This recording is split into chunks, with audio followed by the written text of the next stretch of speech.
everybody always asks, and they first come to you and they say, well, dude, I need to get more sales. I need to increase my revenue.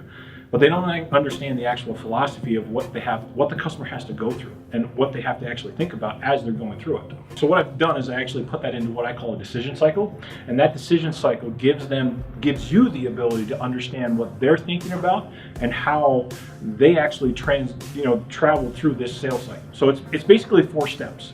All right, and so as you go through it, you think of it, it's like a stool, so you've got to have 4 legs of a stool, so the stool's not going to fall over, it's not going to come in balanced. So the very, very first leg, the first foundation that you're going to talk about is actually the relationship. How are you building that relationship with your customer? And there's basically 3 things that have to happen. The first one, which is really the bottom of this, is your commonality. How are you building commonality with your customers? What do they see in common? The next step on top of that is the fact of establishing yourself as the expert in whatever industry that you're doing. So whether it's a product or services, you're establishing yourself as the industry expert. Once that customer sees the fact that you have things in common and that you share a commonality and see you as an expert, then trust follows. And if they're able to actually trust you, then you can basically tell them everything else that you need to be able to tell them, and they're going to believe you.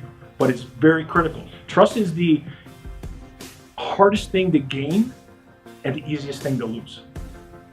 And that's why it's so critical to be able to establish that trust quickly and early and have all the commonality, and they view you as an expert. So that's the very, very first step.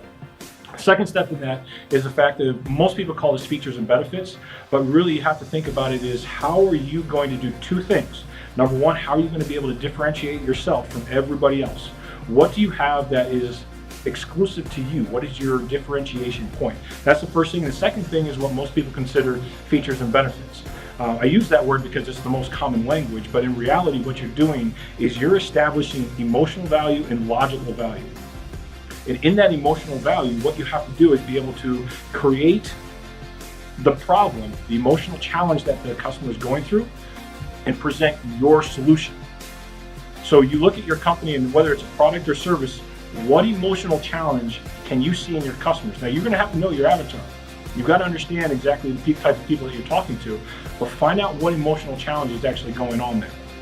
So once you've established and you can actually look through all your features and benefits and line those up with the customer's emotions and put those 2 things together, show the customer, hey, this is the emotional challenge that you're dealing with, and here's my solution, and you put those things together.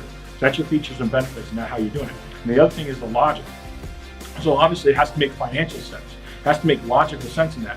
So that's what you're creating in this second pillar, is you have to actually be able to talk to your customers, establish what makes you different, and then establish all of the values of what you're able to do. And that, again, like I said, it most often is termed as features and benefits, and really nobody knows what features and benefits are and how to actually use them. That's what you're doing. So then you move down into the third section, and the third section is really simple. The emotional value that the customer sees has to be higher than the MSRP. So when you're looking at that, I always go back to that MasterCard commercial, and when you go through that whole thing, it's like, what was it, $100 for a sports ticket, it was $50 for hot dogs and sodas, it was parking, it was all of this money that you're spending. What happened at the end of it? Everything stopped, went to just a blank screen, and they typed on, it was priceless. They spent all this money, but in the end, that emotional value was priceless. And that's how you get the customer to go to the point of saying, shut up and take my money, That's exactly what you're getting them to. So that's where it's at. The first one is the emotional value. It has to be so high. And that's why some companies succeed and others don't, is because they're not attaching that emotional value to whatever product and service. They're not solving that issue. And then the second one, and this is really critical, and a lot of companies miss this step, is the logical value. The logical value, again, has to be higher than the MSRP. And the reason why this is important is because the logical value allows the decision to stick. So in other words, the emotional value will get them to make the decision right there. In a short amount of time, they're easily to make that decision, and boom, they're ready to go. But how many times have you had and you bought something and it ended up being buyer's regret? Or you're laying in the middle of the night and you wake up and you're in cold sweat because, shoot, I just dropped 30 grand on something and I don't know if I can pay for it and I don't know if the value's there. Well, that's where the logic has to kick in, because logically it has to make sense.